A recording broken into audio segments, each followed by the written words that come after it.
오늘 사도행전 11장 말씀을 통해서 주님이 쓰시는 교회라는 제목으로 하나님의 말씀을 선포하려고 합니다. 우리가 사도행전을 계속 큐티 말씀으로 묵상하고 함께 연구하고 있는데, 이 사도행전을 통해 보니까 복음이 예루살렘부터 시작돼서 온 유다와 사마리아를 지나서 이제 땅 끝까지 가고 있는 것을 우리가 보게 됩니다. 이 복음의 확장은 곧 하나님 나라의 확장이죠. 이 복음은 반드시 열방 가운데 선포돼야 되고, 그래서 이 복음이 온전히 이스라엘까지, 이스라엘에서 시작됐는데 다시 이스라엘 돌아가서 이스라엘이 민족적으로 하나님을, 예수님을, 그리스도를 믿고 돌아오는 그날, 바로 그날 하나님 나라가 완성될 것입니다. 이것은 하나님께서 계획하신 일이죠. 이사야 14장 24절에 보면 나 여호와께서 맹세하여 가라사대, 주님이 맹세하시며 가라사대 이렇게 말씀하십니다. 나의 생각한 것은 반드시 되며 나의 경유하는 것은 반드시 이루리라. 하나님은 창세전에 이 하나님 나라를 계획하셨고, 하나님이 생각하시고 경영하시는 이 하나님 나라는 반드시 이루어질 것입니다. 여러분 믿으시죠? 바로 우리가 이 하나님 나라의 역사를 이루어가는 일에 하나님과 동행하는 교회 되기를 주님으로 축복합니다. 우리가 사도행전을 보니까 이 하나님의 역사가 마치 개주와 같은 것을 볼 수가 있죠. 릴레이 아시죠? 버튼을 넘겨주고 한 사람은 달려가다가 또 달려가서 결국 끝까지 가는 개주와 같다는 걸 알 수 있는데, 이 복음 역사가 처음 유대인을 중심으로 한 예루살렘 교회에서 시작되죠.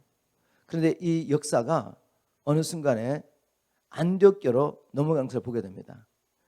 복음의 역사, 이 개주가 버튼이 예루살렘 교회에서 안디옥교로 넘겨지는 거죠. 왜 이런 일이 날까? 왜 예루살렘 교회는 끝까지 이 중심이 되어가지고 복음 역사를 이루어가지 못하고 버튼을 안디옥교에 넘겨졌을까? 오늘 말씀을 통해 한번 살펴보겠습니다. 중간지대는 없습니다.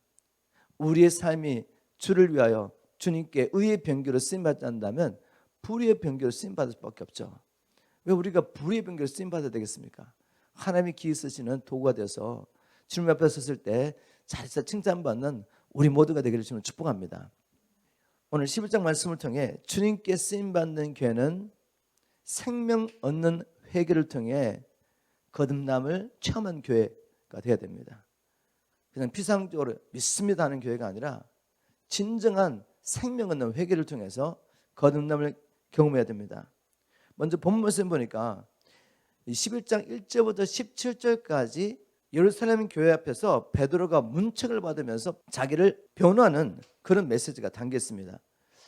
무슨 일이 있었냐면 사도행전 10장에 보니까 이 베드로가 유대인으로서 이방인의 집에 들어가서 이방인들과 교제를 하게 됩니다. 이방인들에게 복음을 전파하죠. 고넬료와 그의 집에 모였던 이방인들의 복음을 전파했는데, 그 결과 놀랍게도 유대인들이 예수를 믿을 때 성령이 임했던 똑같은 사건이 바로 이방인들에게 임한 것입니다. 복음을 전파하는데 성령이 임했습니다. 이거 얼마나 놀라운 일입니까? 축하할 일인데, 놀랍게도 돌아왔는데 이 할례 받은 신자들, 유대인 신자들에게 베드로가 신랄하게 비난을 받게 되죠. 바로 그 과정 가운데서 베드로가 내가 그렇게 한 것, 유대인으로서 이방인의 집에 가서 교제를 하고 복음을 나누게 된 것은 내 임의로 한 것이 아니다. 하나님의 강권적 역사에서 어쩔 수 없었다는 거죠. 내가 복음을 전가할 때 우리가 믿을 때 받았던 동일한 성령이 이방인들에게 임한 걸 우리가 보았다.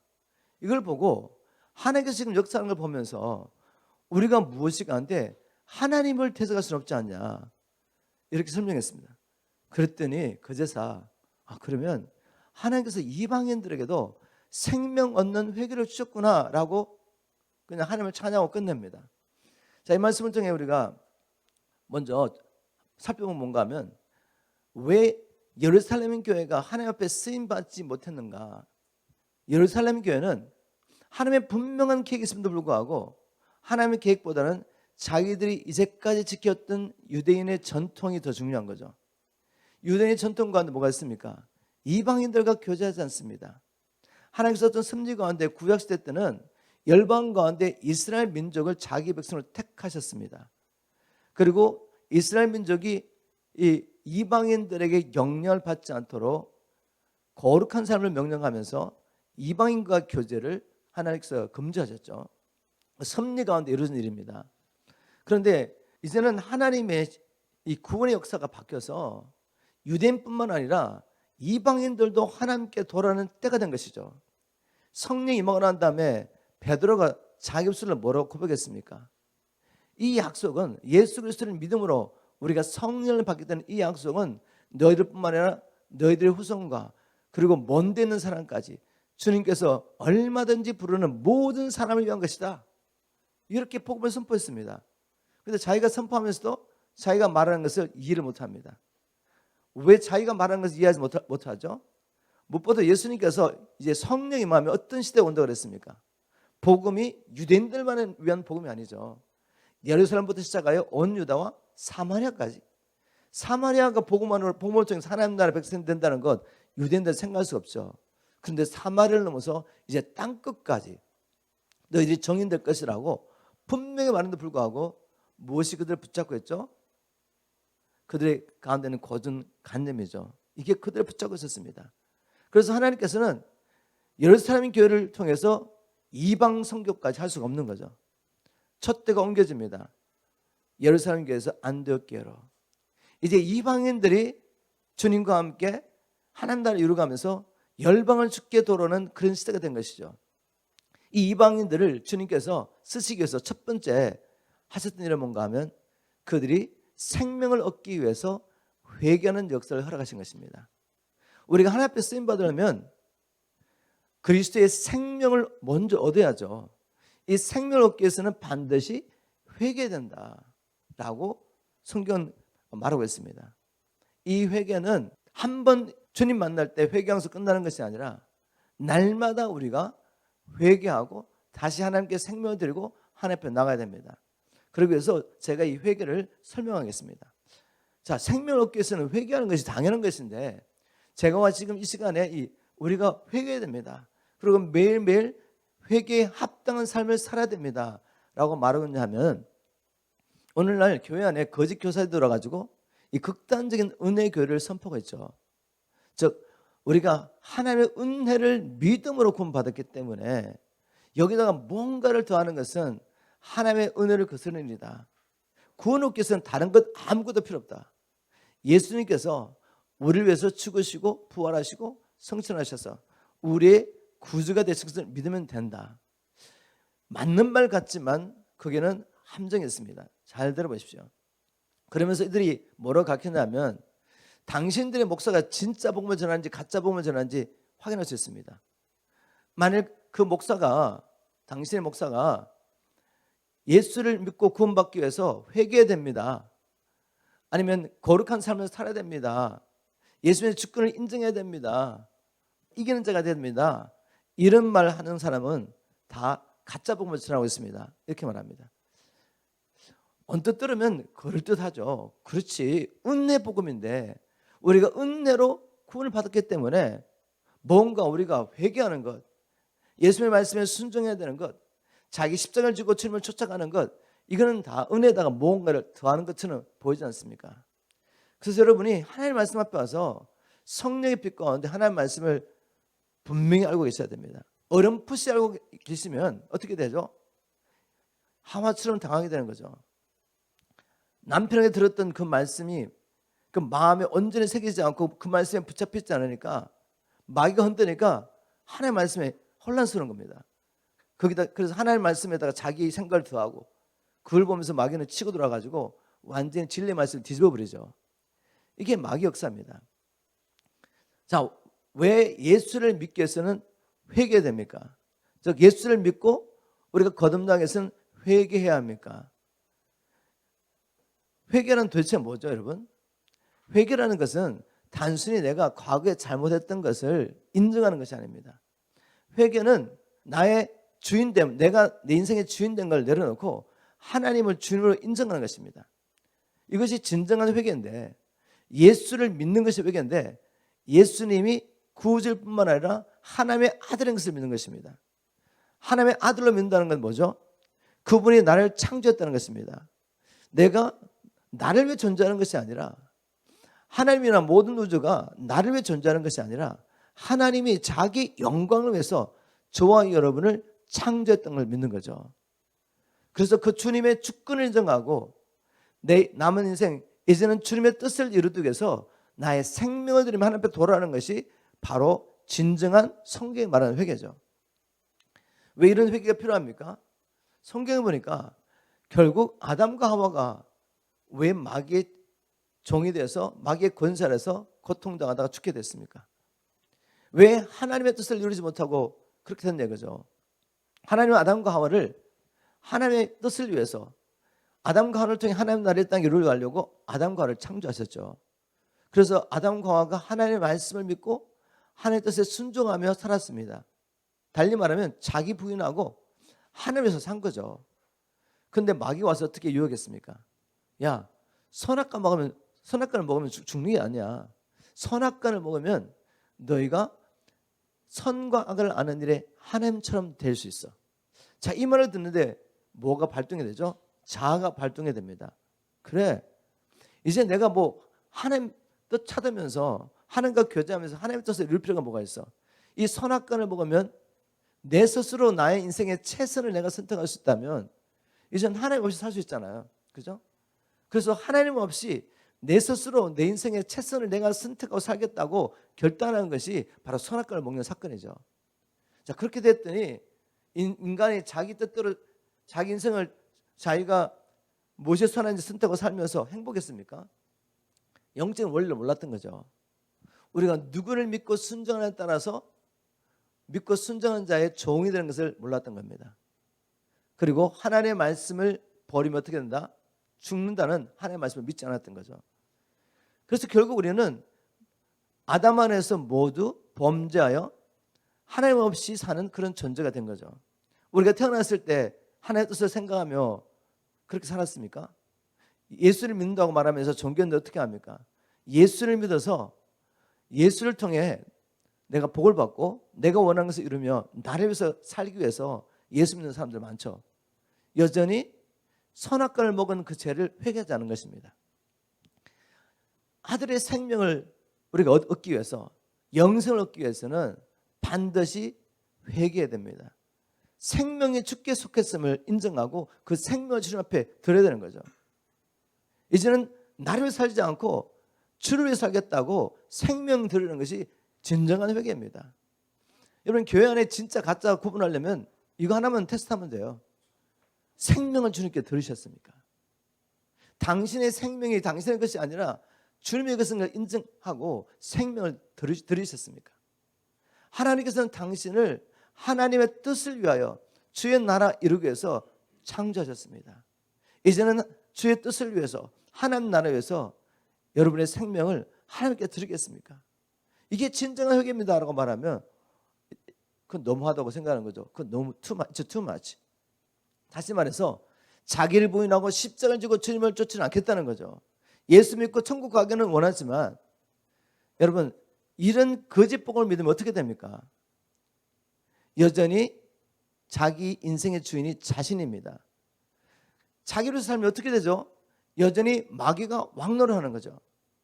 이런 거짓 복음을 믿고 평생을 마귀의 종노릇하다 살다가 마지막 날 주님 앞에 갔더니 갑자기 하나님의 백성이 되겠습니까? 아니요. 이런 분들은 진정한 회개를 하지 않았기 때문에 아직 아들의 생명에 대해서 알지 못하는 것입니다. 아들의 생명이 나타나지 않는데 어떻게 우리가 죄를 이기며 하나님의 뜻을 따라 살겠습니까? 평생을 자기 위해서 그냥 종교로 사는 거죠. 저는 분명히 말씀드리겠습니다. 이런 분들은 하나님 앞에 쓰임 받을 수도 없을 뿐더러 하나님 앞에 갔을 때 쫓겨나게 되죠. 왜? 평생을 마귀의 종노릇하며 살았기 때문에. 주님 이렇게 말씀하십니다. 불법을 행한 자들아 내 앞에서 떠나가라 라고 말씀하시는 거죠. 그래서 우리가 하나님 앞에 갔을 때 인정을 받고 영생을 얻기 위해서 또 이 땅에서 쓰임 받기 위해서는 반드시 생명 얻는 회개해야 합니다. 생명 얻는 회개. 그럼 생명 얻는 회개는 무엇이며 생명 얻지 못하는 회개는 무엇인지 아시겠죠? 이제 생명 얻는 회개, 생명을 드리는 것입니다. 진정으로 예수님의 주권을 인정하고 내 생명을 드리고 하나님 앞에 나가는 것이고, 생명 없는 회개는 어떤 회개입니까? 과거에 잘못한 거 그냥 인정합니다. 그렇지만 여전히 주권은 드릴 수 없어요. 내 생명을 드릴 수는 없습니다. 그래서 주님 분명히 말씀하셨죠. 누구든지 생명을 구원코자 하면 잃을 것이요 나와 복음에서 생명을 내어놓으면 살리라 말씀하셨죠. 이 말씀을 어떤 말씀과 연결해서 말씀하셨습니까? 누구든지 나를 따라오려거든 자기를 부인하고 십자가를 지고 따라오는 이 말씀과 연결해서 말씀하신 것입니다. 여러분 모두 생명 얻는 회개하신 줄 믿습니다. 이 생명 얻는 회개 한 번으로 끝나지 않습니다. 왜냐하면 누가복음에 보면 날마다 십자가를 지고 따라오라고 말씀하셨거든요. 날마다. 과거에 한번 생명 들었다고 하나님을 만나고 하나님의 은혜를 깨닫고 생명 얻는 회개 하셨지만 매일매일 삶 가운데 우리는 날마다 자신을 부인하고 십자가를 지고 주님을 쫓아가야 됩니다. 바로 이렇게 날마다 회개에 합당한 열매를 맺는 사람과 이 교회 공동체를 통해서 하나님은 자기 나라를 지금도 이루고 계시는 것이죠. 우리가 쓰임받기 위해서 생명 얻는 회개해야 된다라는 말씀 나눠봤습니다. 두 번째 11장 말씀을 통해 쓰임받기 위해서는 우리 안에 있는 편견, 고정관념 이거 버려야 됩니다. 이건 사단의 경관진이죠. 사단의 경관진을 깨뜨리고 성령의 인도받지 않으면 하나님 앞에 쓰임받을 수 없습니다. 우리 19절 20절 말씀 보겠습니다. 사도행전 11장 19절 20절 때에 스데반의 일로 일어난 환난을 인하여 흩어진 자들이 베니게와 구브로와 안디옥까지 이르러 도를 유대인에게만 전하는데 그 중에 구브로와 구레네 몇 사람이 안디옥에 이르러 헬라인에게도 말하여 주 예수를 전파하니. 자, 이 말씀의 배경이 뭐죠? 사도행전 7장에 스데반이 예수 그리스도를 공회 앞에서 담대히 증거하고 순교를 하게 되죠. 그 순교 이후에 어떤 일이 있었습니까? 8장에 보니까 예루살렘 교회에 엄청난 핍박이 맺습니다. 그래서 사도들 외에 수만 명의 성도들이 다 흩어집니다. 흩어져서 뭐하죠? 가는 곳마다 복음을 전합니다. 어떻게 이런 일이 일어날 수 있습니까? 예루살렘 교회에 있는 동안에 사도들이 성전에서든지 가정에서든지 만날 때마다 뭐였죠? 예수가 그리스도라는 복음을 끊임없이 선포했습니다. 그래서 이 메시지가 그들의 심령 가운데 새겨진 것이죠. 그리고 성경을 열어서 누구를 만나든지 예수가 그리스도인 것을 증거할 수 있는 그런 복음의 증거로 준비가 됐던 것입니다. 그래서 핍박이 일어나자 다 흩어졌는데 문제는 뭐죠? 흩어졌어도 유대인들에게만 복음을 전한 것입니다. 이게 문제였죠. 왜요? 고정관념. 베드로뿐만 아니라 모든 할례받은 신자들 안에 있는 고정관념은 이방인은 하나님의 총회에 들을 수 없다. 이방인은 하나님 나라의 백성이 될 수 없다. 유대인들만, 아브라함의 손인 유대인들만 하나님의 택하신 백성이라는 이 고정관념에 끼어지지 않습니다. 하나님이 시대적으로 이스라엘 민족을 택하셨지만 처음부터 하나님의 계획은 열방의 주께 돌아오는 것입니다. 아담을 통해 태어난 후손들 가운데 유대인만 하나님의 백성입니까? 아니요, 열방의 주께 돌아오는 것이죠. 단지 이스라엘 민족을 열방을 위한 제사장 나라로 세워서 그들을 통해 열방을 주님 앞에 회복하기를 원하신 거죠. 그런데 이 비밀을 몰랐던 겁니다. 이게 깨달아지지 않는 것입니다. 그런데 그중에 어떤 사람이 있죠? 고정관념을 깨트린 유대인이 있는 것입니다. 고정관념을 깨트린 어떤 유대인들이 이방인들에게도 복음을 전파하게 됩니다. 그리고 세워진 교회가 뭐죠? 바로 안디옥 교회죠. 예루살렘을 중심으로 이루어졌던 복음의 역사가 이제 안디옥 교회로 넘어가는 과정 가운데서 하나님께서 이름도 없는 무명의 유대인 믿는 자를 통해서 안디옥 교회를 세우십니다.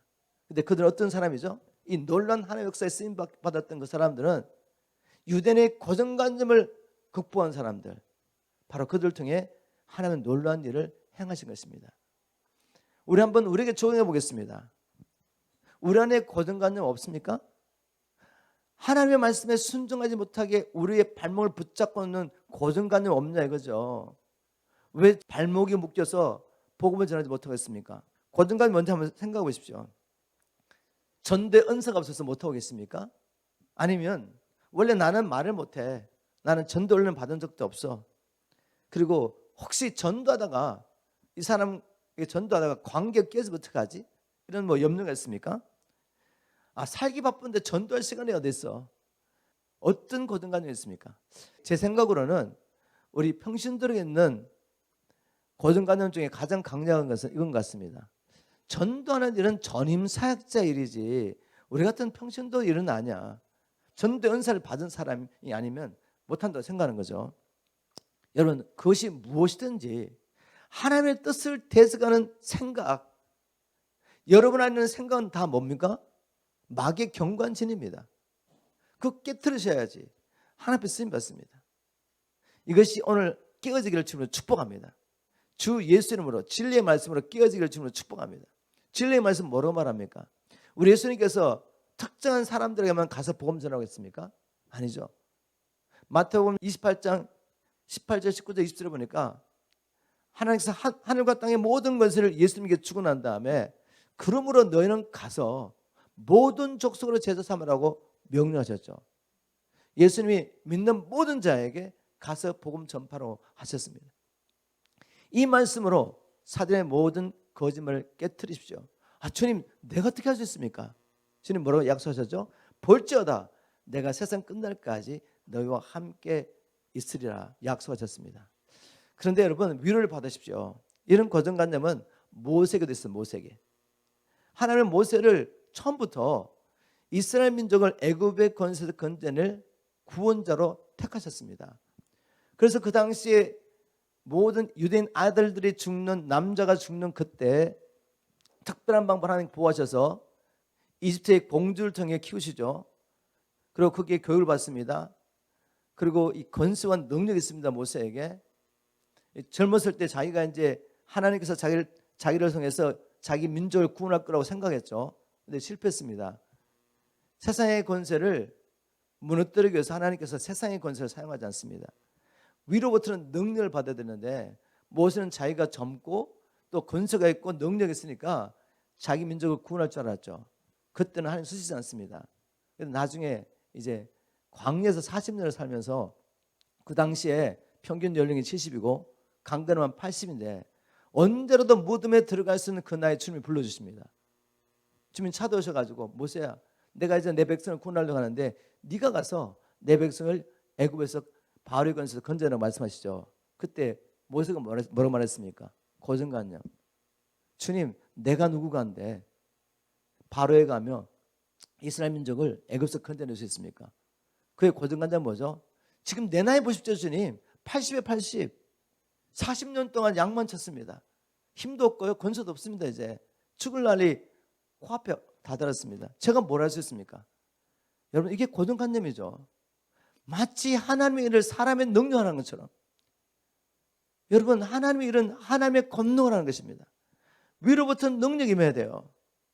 그래서 하나님께서 뭐라고 약속하시죠? 출애굽기 3장 12절에 보면 모세야, 내가 항상 너와 함께 하겠다. 모세는 그 고정관념에 끼어졌습니다. 끼어져서 순종했더니 그 80세 할아버지를 통해 이스라엘 민족이 구원을 받는 역사가 나타난 거죠. 그런데 모세의 능력이 아니죠. 순종하여 대언한 것뿐입니다. 순종하여 하나님의 말씀을 대언했더니 그 말씀을 통해 하나님의 역사하신 것이죠. 세상 만물을 주님이 어떻게 창조하셨습니까? 하나님의 말씀이 선포되니까 그 말씀을 따라 성령이 역사하신 거죠. 여러분, 동일한 논리입니다. 우리가 고정관념을 깨고 하나님께서 보여주시는 우리 주위에 있는 권위로 준비된 사람들이잖아요. 제가 수요일에도 나눴지만 준비되어 하나님을 찾고 있는 사람들인데 복음을 알지 못하는 사람들, 그들이 가서 입을 여시면 하나님의 역사하십니다. 내 눈에는 준비가 안 된 것 같아도 가서 한번 열어보십시오. 하나님 마음을 주시고 보여주실 때 하나님이 일하심을 경험할 것입니다. 우리가 쓰임받기 위해서 고정관념 버려야 됩니다. 또 하나님께서 쓰임받기 위해서 21절 말씀을 통해 보겠습니다. 주님의 능력이 함께해야 되죠. 21절에 보니까 주의 손이 그들과 함께 하심에 수단 사람 믿고 죽게 돌아오더라. 주의 손이 함께 한다는 말을 현대의 성경에 보니까 주의 능력이 함께해서 그 무명의 성도들이 이방인들에게, 헬라 사람들에게 복음을 전파했는데 주님의 손이 함께해서 수단 사람, 많은 사람들이 죽게 돌았다라고 기록하고 있습니다. 우리가 쓰임받기 위해서 당연히 필요한 게 성령의 권능이 우리와 함께 해야 되죠. 성령의 능력이 나타난다는 말은 하나님이 자기 이름을 우리에게 나타내신다, 이렇게 말할 수 있습니다. 요한복음 17장에 보면 예수님의 기도가 나오죠. 그 예수님의 기도 보면 주님이 이렇게 말씀하십니다.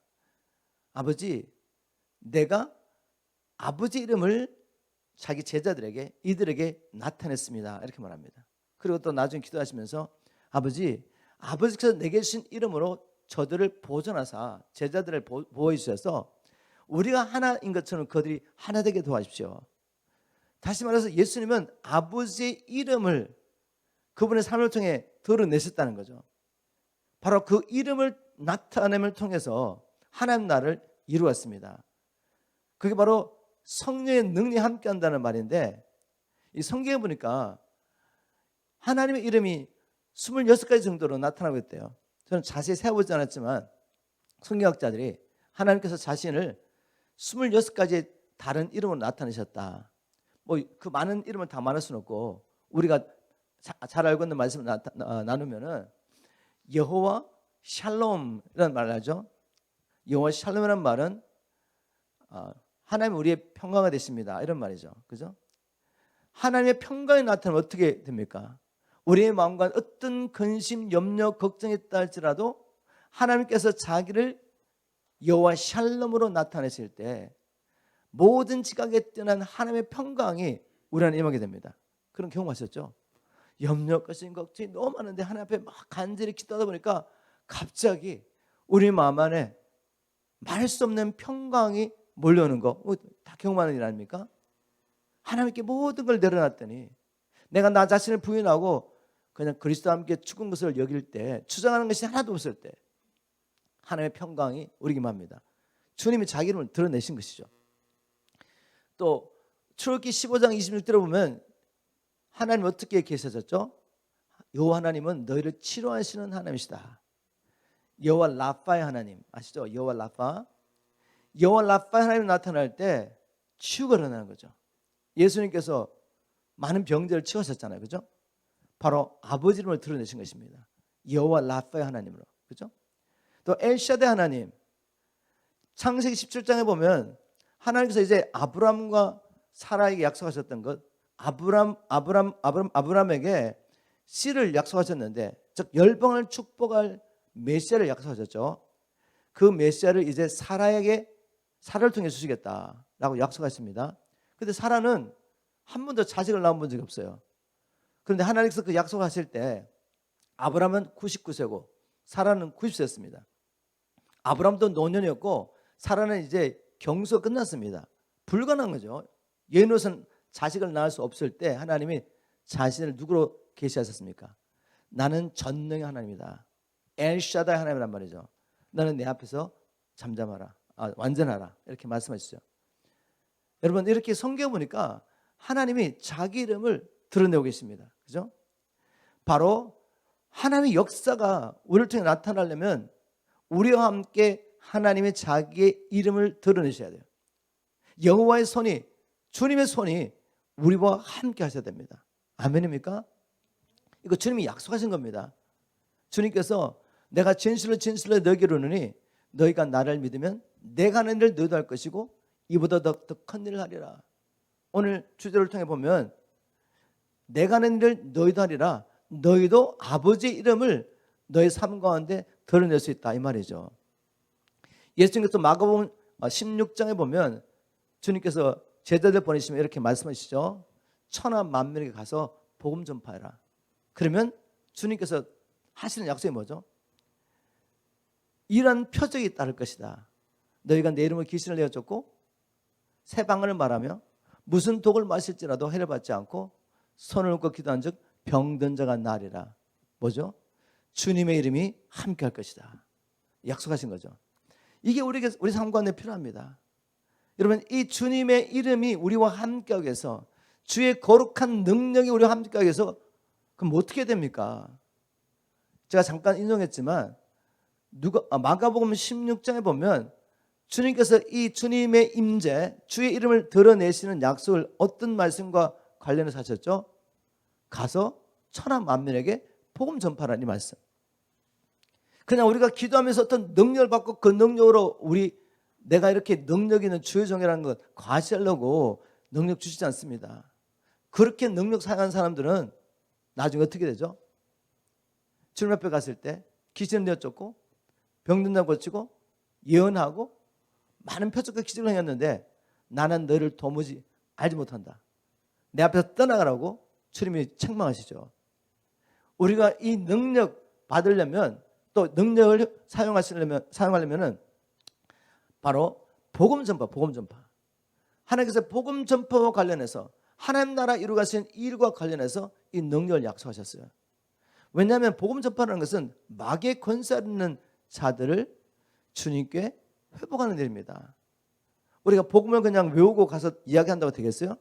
그 복음을 선포할 때 성령께서 함께 하셔야죠.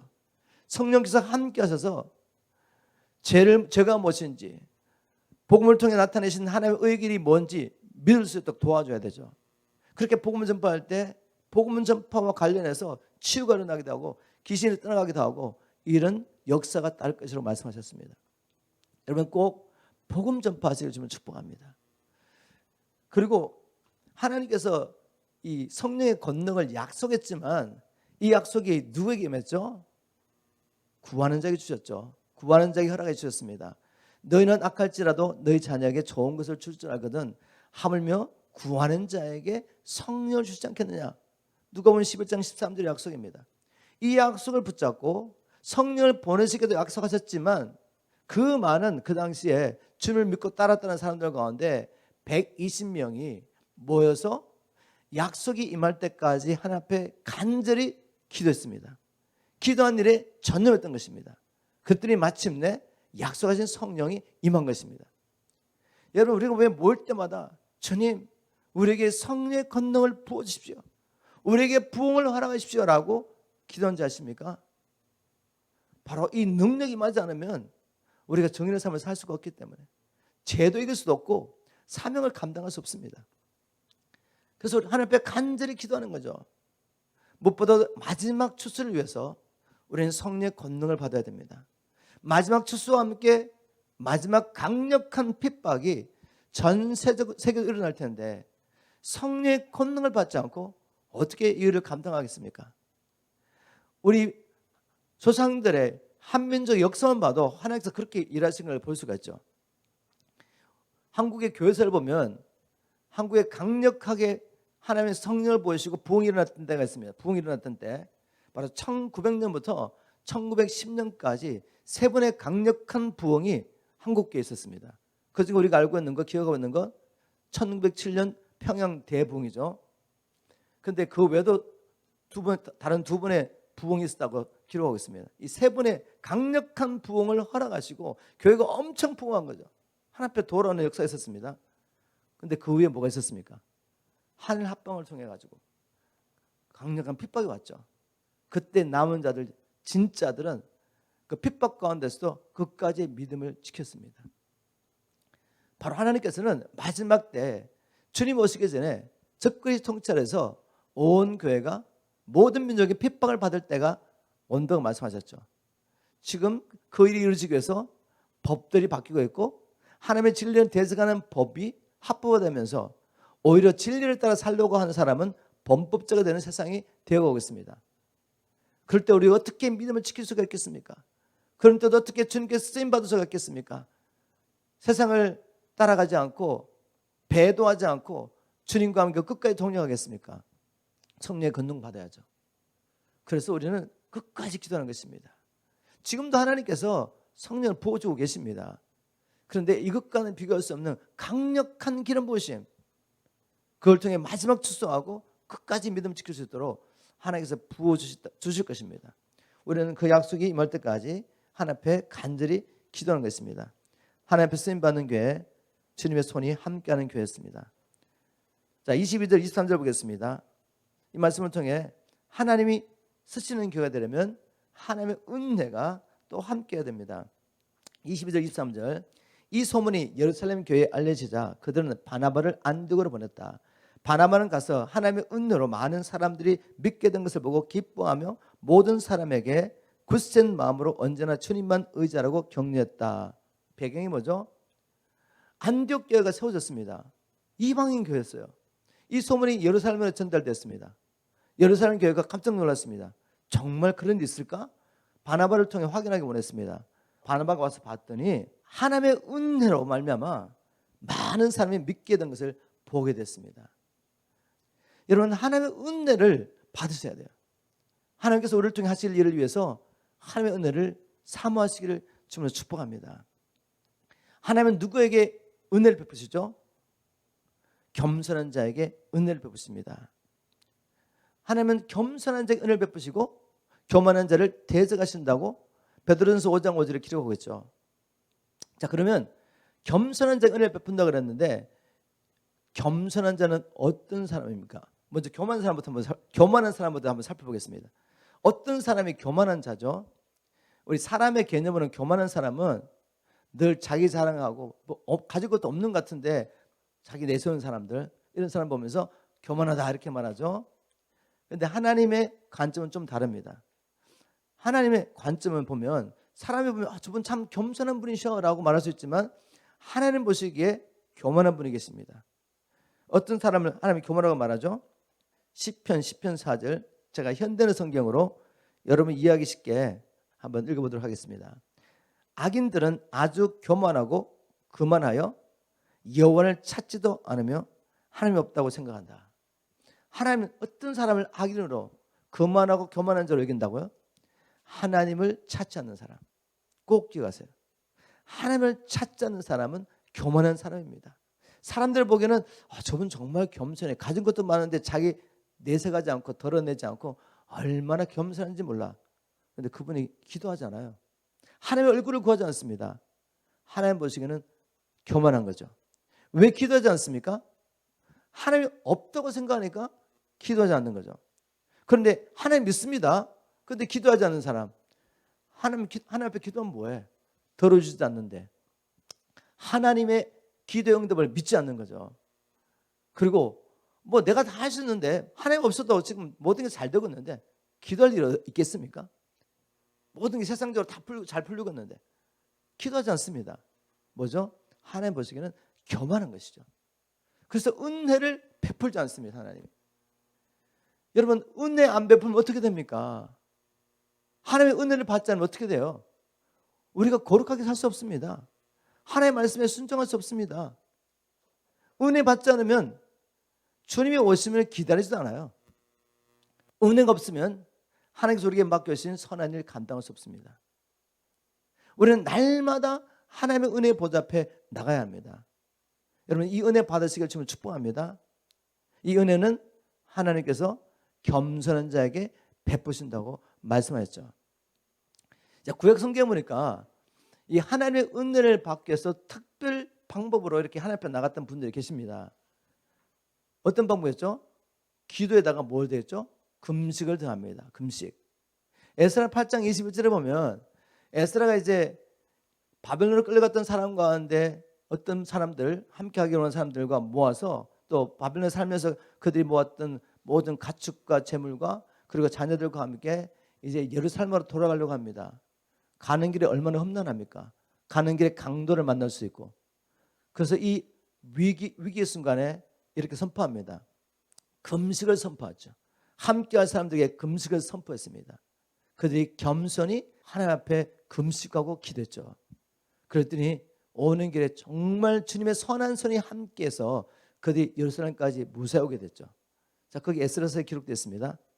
즉 금식을 통해 하나님 앞에 겸손히 낮췄더니 하나님이 함께 하시는 은혜가 있었던 것이죠. 다니엘이 그 당대에 포로로 끌려갔지만 이 바벨론 제국에서도 역량 있는 정치인으로 살 뿐만 아니라 이제는 나라가 바뀌었어요. 메대 바사가 됐는데 여전히 그는 강력한 영향을 미치며 정치를 하고 있습니다. 근데 그것보다 더 중요한 게 뭐죠? 그는 창천할 미래를 미리 다 보고 예언했습니다. 놀라운 하나님의 사람이죠. 어떻게 이 다니엘이 포로로 끌려간 가운데서 하나님 이름을 드러내고 하나님의 백성들을 위로하고 또 하나님의 백성들이 장차 경험하게 될 일들을 다 미리 보고 경고하며 이렇게 준비해야 된다라고 이 놀라운 계시 말씀을 우리에게 전달해 줄 수 있었습니까? 성경을 통해 보면 그분은 하루 3번 시간을 정해놓고 기도했던 사람이죠.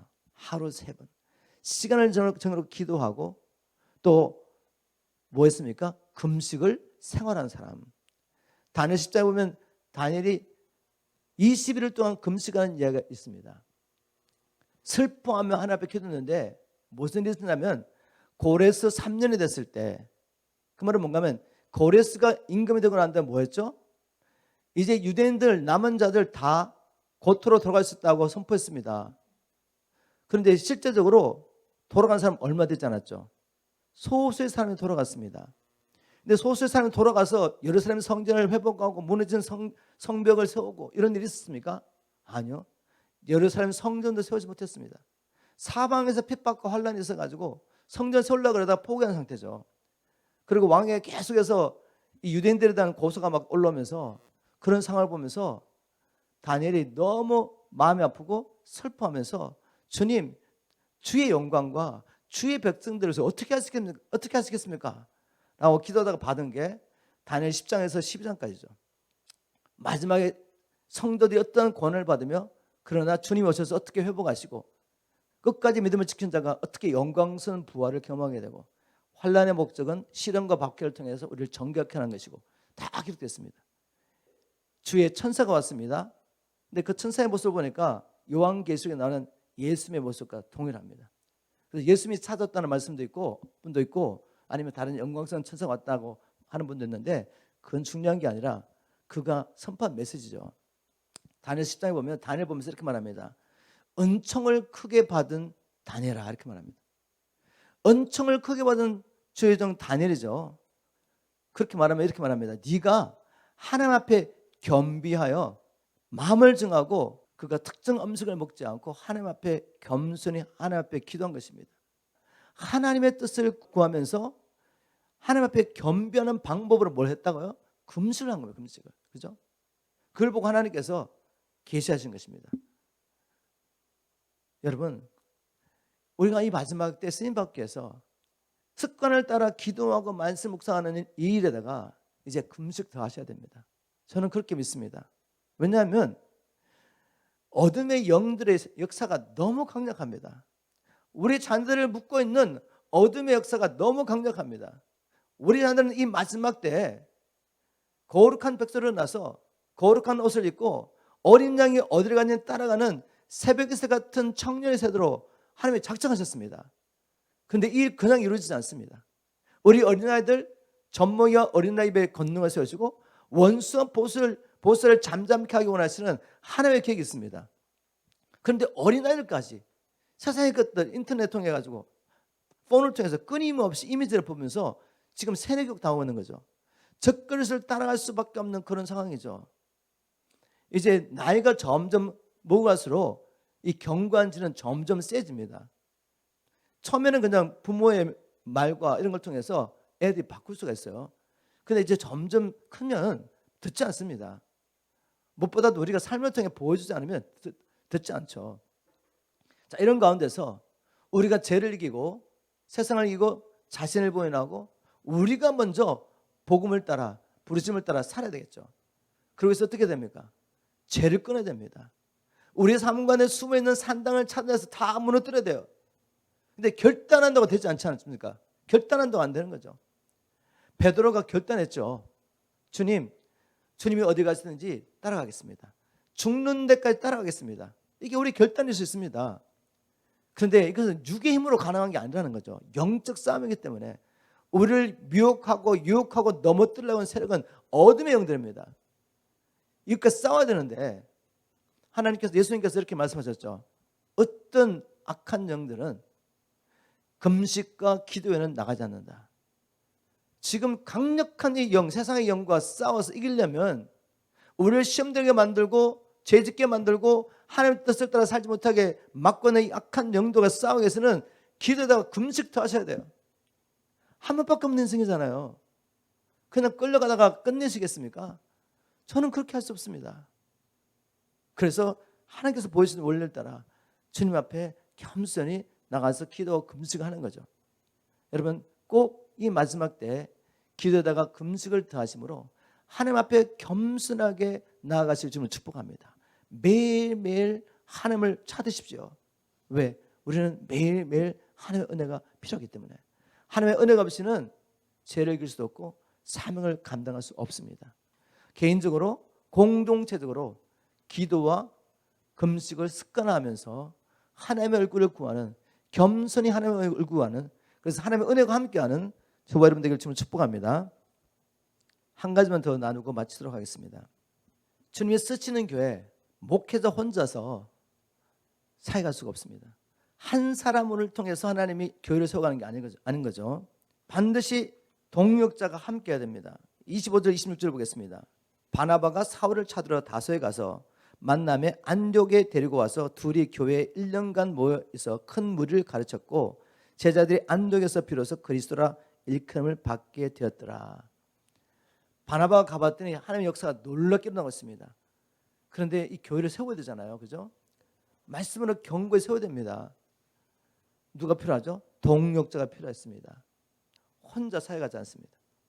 동역자를 찾으러 가는 거죠.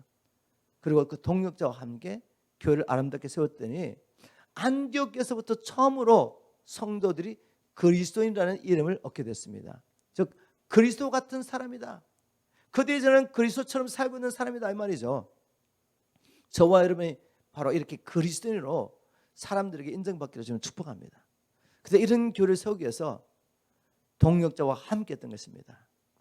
여러분 저 혼자서 이 PMC 교회를 끌어가고 이 PMC 교회를 통해 하나님께서 땅에 이루기 원하신 일을 이루기를 기대하시면 안 돼요. 그런 일은 절대로 없습니다. 두세 사람이라도 마음을 같이 하는 자들이 함께할 때 그 몸을 통해 하나님의 이름이 나타나는 것이 하나님의 방법입니다. 믿습니까?